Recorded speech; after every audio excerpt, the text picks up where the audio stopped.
Hello everyone, magandang oras sa ating lahat. Welcome to my videos. Maraming salamat sa panonood at lalo na sa mga nag-subscribe. Thank you guys, at kung bago ka pa lang dito sa aking videos, huwag kalimutan mag-like, comment, share, and subscribe para updated ka sa aking mga bagong upload ng mga videos na mayroong mga gandang kasaysayan at talaga tungkol sa ating mga barya. Guys, ito yung 50 Drachmas or Drachma ng Greece, ng bansang Greece. Mayroong taon na 1988.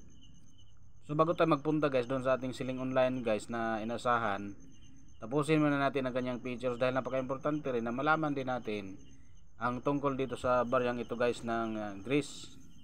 Ito yung features guys, ang year Greece, period, 3rd Hellenic Republic, 1974 ang kanyang date. Ang type, standard circulation coin, may year siya na 1986 hanggang year 2000. Value guys ay 50 drachmae. Ang currency naman ay 3rd Modern Drachma 1954 hanggang 2001. Composition, aluminum bronze, 92% ang copper, 6% ang aluminum, 2% ang nickel. At 9 grams naman yung timbang niya. 27.5 mm naman ang kanyang diameter. Thickness 2.25 mm at shape ang kanyang shape ay round. Technique, mild, orientation, middle alignment. At na-demonetize na ito guys noong February 28, 2002. Number A number 567, reference number KM number 147 and shoe number 97. So ito yung overs natin guys, ang ceiling trireme with face value and date below. Mayroon siyang script na Greek, lettering naman na AMH in IKH AHMOK Patia 1988 Drachmas 1988 Drachmas. Designer naman ito guys ay si Konstantinos Kassakos. At ito yung reverse natin guys, ang bust of Homer in left and profile, engraver's initial below, bust to the right. So kanyang script ay Greek, lettering OMHPOA double K. Designer Konstantinos Kassakos.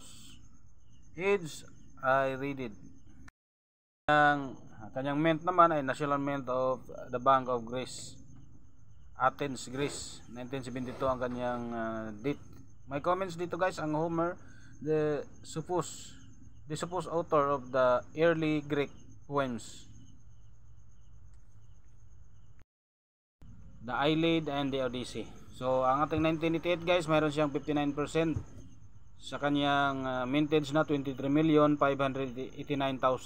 kanyang mintage. Meron siyang good na 14 pesos, very good 19 pesos, fine 19 pesos, very fine 19 pesos, then extra fine 31 pesos. About uncirculated 63 pesos. Ganoon din sa kanyang uncirculated 63 pesos.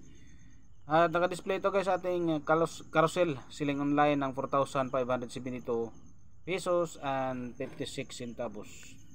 So napakataas pala ang bintahan nito guys dahil napaka rare na pala nito sa baryang ito guys.